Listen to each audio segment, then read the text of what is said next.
நீங்கள் பார்த்துக் கொண்டிருப்பது 24 நியூஸ் தமிழ். முதல்வரின் வெளிநாட்டு பயணம் கண்துடைப்பிற்காக மட்டுமே எனவும் தமிழகம் எப்போதும் ஆன்மீக பூமி, போலி திராவிடத்திற்கு இடமில்லை என மத்திய இணையமைச்சர் எல் முருகன் பேட்டி.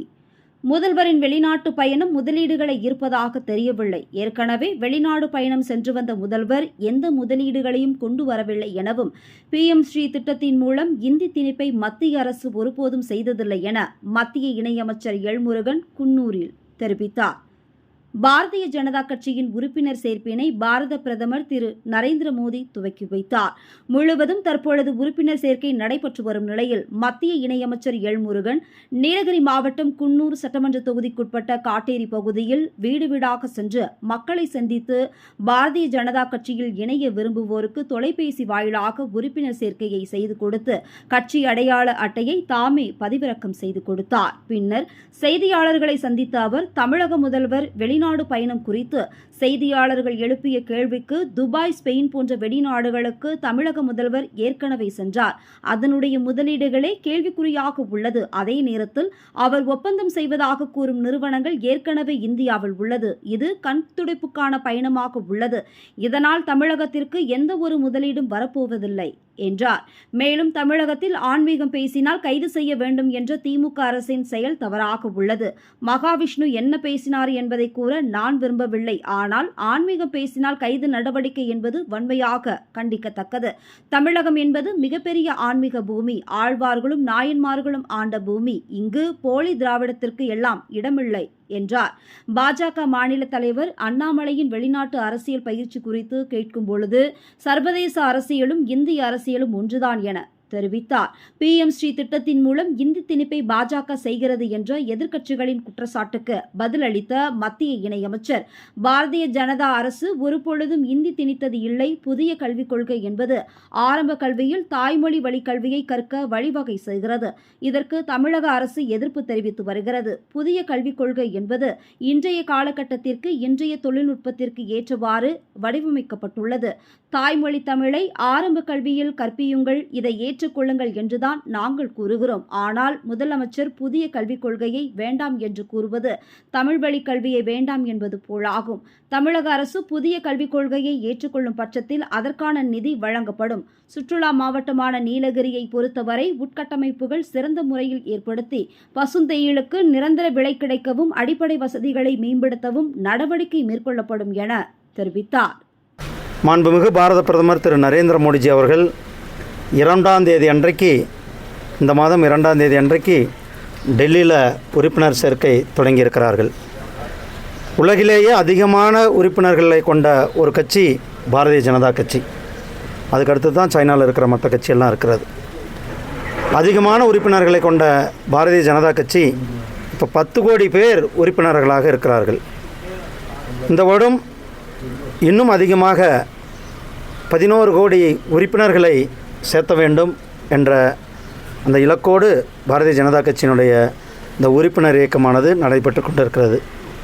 தமிழகத்தில் பொறுத்தளவுக்கு 1 கோடி உறுப்பினர்களை சேர்க்க வேண்டும் என்ற அந்த இலக்கோடு எங்களுடைய பணிகளானது நடந்து கொண்டிருக்கிறது. ஒவ்வொரு கிளைகள் வாரியாக, பூத் வாரியாக எங்களுடைய பாரதிய ஜனதா கட்சியினுடைய உறுப்பினர் சேர்க்கை பணி நடைபெற்று கொண்டிருக்கிறது. இன்றைக்கு கூட இங்கே குன்னூரில் நானே கலந்து கொண்ட 2 பூத்துகளில் உறுப்பினர் சேர்ப்பு நடந்து, காலையில் மேட்டுப்பாளையத்தில் உறுப்பினர் சேர்ப்பு, நான் என்னுடைய சொந்த பூத், நான் அங்கே இருந்த என்னுடைய பூத்தில் அங்கே உறுப்பினர் சேர்ப்பு, இப்படி அனைத்து நிர்வாகிகளும் இப்போ உறுப்பினர் சேர்க்கை பணிகளில் தீவிரமாக நாங்கள் இயங்கிக் கொண்டிருக்கின்றோம். எங்கள் இந்த மாதம், அடுத்த மாதம் முழுவதும் இந்த உறுப்பினர் சேர்ப்பை பணியானது தொடர்ந்து நடைபெறும் என்பதை தெரிவித்துக் கொள்கிறேன். முதலமைச்சர் வெளிநாட்டு பயணத்தை எப்படி சார்? முதலமைச்சர் ஏற்கனவே ஸ்பெயின் போயிட்டு வந்தார், ஏற்கனவே துபாய் போயிட்டு வந்தார். அதனுடைய இன்கம், அதனுடைய முதலீடு என்னன்றதே கேள்விக்குறியாக இருக்கிறது. அதே நேரத்தில் அவர் அங்கே சைன் பண்ணுறதா சொல்கிற நிறுவனங்கள்லாம் ஏற்கனவே இந்தியாவில் தான் இருந்து கொண்டு இருக்கிறது. இது ஒரு கண்துடைப்புக்கான ஒரு பயணமாக தான் நான் பார்க்குறேன். இதனால் தமிழகத்திற்கு ஒரு பெரிய முதலீடு எதுவும் வரப்போகிறது இல்லைன்றது தான் அவருடைய பிரயாணம் காட்டுது. சார், அந்த மகாவிஷ்ணு பிரச்சனை வந்து இவ்வளோ தூரத்துக்கு பண்ணியிருக்காங்க சார், அதை பற்றி உங்களுக்கு? தமிழகத்தில் ஆன்மீகம் பேசினா அவர்களை கைது செய்ய வேண்டும் என்ற திமுக அரசாங்கனுடைய தவறான செயலாக இருந்து கொண்டிருக்கிறது. அவர் என்ன பேசினார் என்னன்றதெல்லாம் நான் உள்ளே போக விரும்பலை. ஆனால் ஒரு நபர் தான் பேசினார் என்ற ஒரே காரணத்திற்காக கைது செய்யப்படுவது என்பது மிகவும் வன்மையாக கண்டிக்கத்தக்கது. நான் இங்கே பார்க்குறீங்க, இன்றைக்கு விநாயகர் சதுர்த்தி. மக்கள் கிராமம் ஊர் ஊராக விநாயகரை வச்சு வழிபடுறாங்க. அதே போல் பௌர்ணமி அன்னைக்கு பார்த்தா லட்சக்கணக்கான மக்கள் கிரிவலம் போகிறாங்க. தமிழகம் ஒரு மிகப்பெரிய ஆன்மீக பூமி, ஆழ்வார்களும் நாயன்மார்களும் ஆண்ட பூமி. இந்த பூமி எப்பயுமே ஆன்மீகத்தின் பக்கம்தான் மக்கள் இருந்து கொண்டிருக்கிறார்கள். இங்கு போலி திராவிடத்திற்கெல்லாம் இடமில்லை என்பது தான் நான் சொல்லிக்கொள்ள விரும்புகிறேன். சார் அப்புறம் சார் அண்ணாமலை சார் இப்போ நம்ம லண்டன் இது போயிருக்காரு. அது பொலிட்டிக்கல்ஸ் பற்றி படிக்கிறேன்னு போயிருக்காரு சார். இப்போ நம்ம அந்த பாலிட்டிக்ஸுக்கும் நம்ம பாலிட்டிக்ஸுக்கும் ஒத்து வருமா சார்? ஏங்க, பாலிட்டிக்ஸ்ன்றது எல்லாமே ஒரே தான், பாலிட்டிக்ஸ் தான். எங்களோட தலைவர் அவர்கள் ஒரு ஃபெலோஷிப்புக்காக போயிருக்கிறார்கள். அது ஃபெலோஷிப் சர்வதேச அளவில் இருக்கிற பாலிட்டிக்ஸை பற்றின ஃபெலோஷிப். அதுபோல் இந்தியாவில் அல்லது உலக அரசியல் எல்லாமே கிட்டத்தட்ட ஒரே மாதிரியானதான இருக்கணும். நாடுகள் ஜனநாயகத்தில் உண்மையாலுமே இந்தியா மிகப்பெரிய ஒரு ஜனநாயக நாடு. அதனால் அந்த பாலிட்டிக்ஸ் என்பது சர்வதேச பாலிட்டிக்ஸ், இன்டர்நேஷ்னல் பாலிட்டிக்ஸ் அல்லது நம்மளுடைய இந்தியா பாலிட்டிக்ஸ், ஏன் நம்மளுடைய ஊட்டிக்குன்னு தனியாக கூட பாலிட்டிக்ஸ் இருக்குது. அதே போல் இந்தி திணிக்கிறதுல மட்டும் பாஜக கவனம் செலுத்துன்னு சொல்லி சசிகாந்த் சொல்லியிருக்காரு. காங்கிரஸ் ஏங்க, பாரதிய ஜனதா கட்சி எந்த இடத்துலையுமே ஹிந்தி திணிக்கிறது இல்லை. ரொம்ப தெளிவாக நாங்கள் இருக்கிறோம். அதாவது புதிய கல்விக் கொள்கை என்ன வலியுறுத்துக்குதுன்னா, புதிய கல்விக் கொள்கை ஆரம்ப கல்வியை தாய்மொழியில் கொண்டு வரணும்னு சொல்கிறோம். நம்ம தாய்மொழி தமிழ் மொழியில் ஆரம்ப கல்வி முழுமையாக இருக்கணுன்றோம். இதை ஸ்டாலின் இருக்கிறாரா? நேற்றைக்கு திரு தர்மேந்திர பிரதான் அவர்கள் கேட்டிருக்கிறாங்க. நாங்கள் புதிய கல்விக் கொள்கை இன்றைக்கு இருக்கிற காலகட்டத்திற்கு, இன்றைக்கு இருக்கிற தொழில்நுட்பத்திற்காக அது அப்கிரேட் பண்ணப்பட்ட ஒரு புதிய கல்விக் கொள்கை.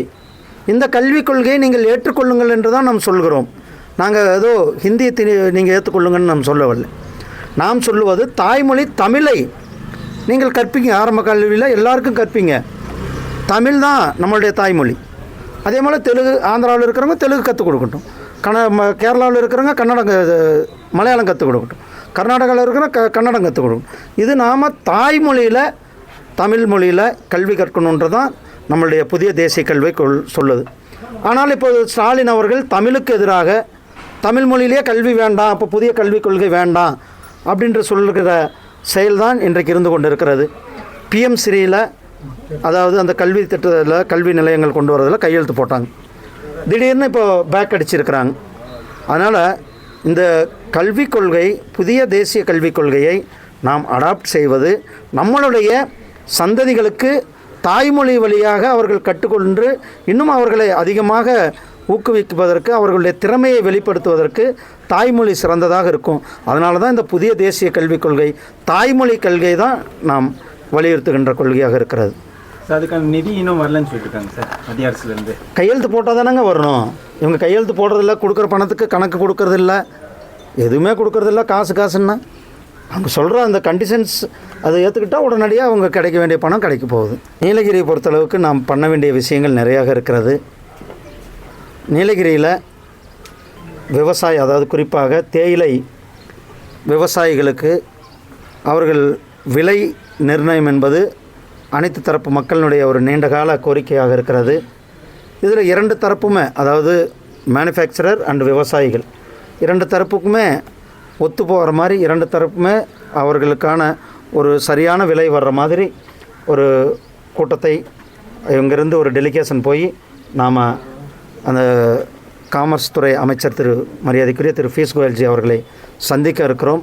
அவர்களிடத்தில் சொல்லி இதற்கான ஒரு விலையை நிர்ணயிப்பது நம்மளுடைய பிரதான கோரிக்கையாக இருக்கிறது.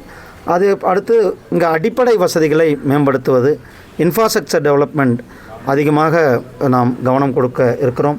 இன்னும் தொடர்ந்து நாம் இங்கே அடிப்படை கட்டமைப்பு, அதே போல் இங்கே தொழில் நிறுவனங்கள் கொண்டு வருவதற்கான நடவடிக்கைகளை நாம் எடுப்போம்.